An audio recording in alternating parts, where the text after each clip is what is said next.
we always talk about getting a copy of the policy.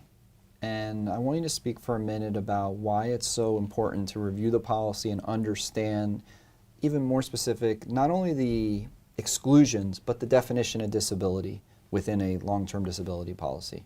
So when I looked at my first policy years ago, I thought, I don't understand all the nuances of the words that they're using in the policy.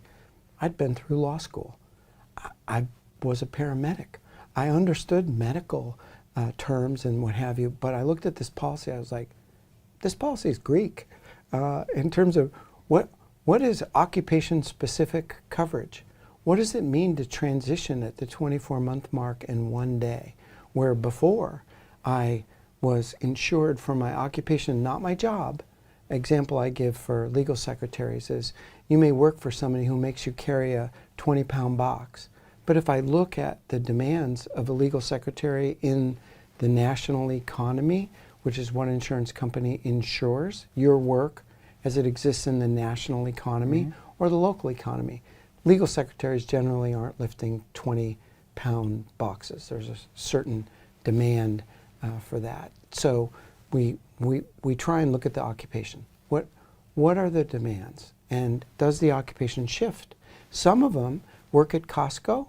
You know, I love the greeters at Costco, but you know what? They're only insured for 9 months in their occupation. Then they've got to be disabled from every occupation by which they're trained, educated, or suited. Another real critical part of looking at a policy.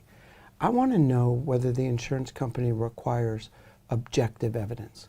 Objective evidence is an MRI, an X-ray. You can see my arm is broken, and if I'm a left-handed pitcher, I probably can't pitch with a broken arm. That's objective evidence. What if I've got a mental nervous problem? What if my mind is broken? And how can I put an X-ray up to show my broken mind? You know, there's objective tests that we can do for people with mental nervous problems, but does the policy require objective evidence? What's the proof of loss requirement? Boy, that's a bunch of gobbledygook, isn't it? Proof of loss? You know, but there's specific time requirements that if you're a minute late, you're done. Claim over.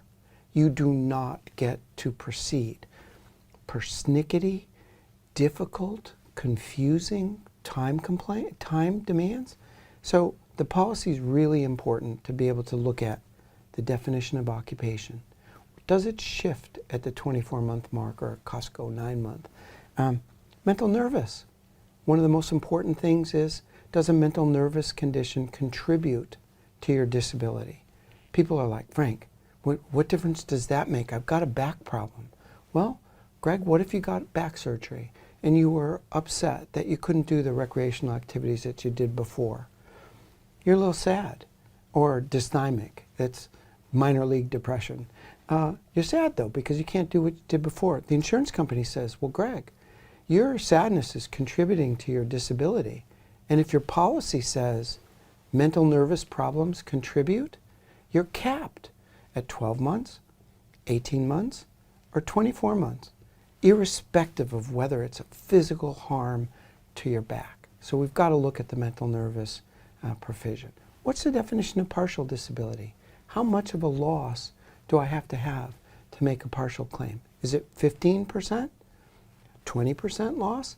I've got to figure out how much is my pre-disability. So the policy is really crucial and important because the nuances are crazy. I really opened Pandora's box with that question because Sorry. I pitched you a softball that could be an entire course on, and every single line in that disability policy has issues that you've dealt with that you could come up with, that you and I could go take out a policy that's 20 pages long and be like, I've seen this issue for this clause, I've seen this for that, I've seen this for that. So bottom line is there's a ton of information there that has to be understood at any stage of the claim, whether it's an application, whether you're on claim, whether you're appealing, whether it's litigation. Every single aspect of that is the governing document that's going to go throughout the claim. So obviously someone should hire a lawyer as soon as they can if they're even considering applying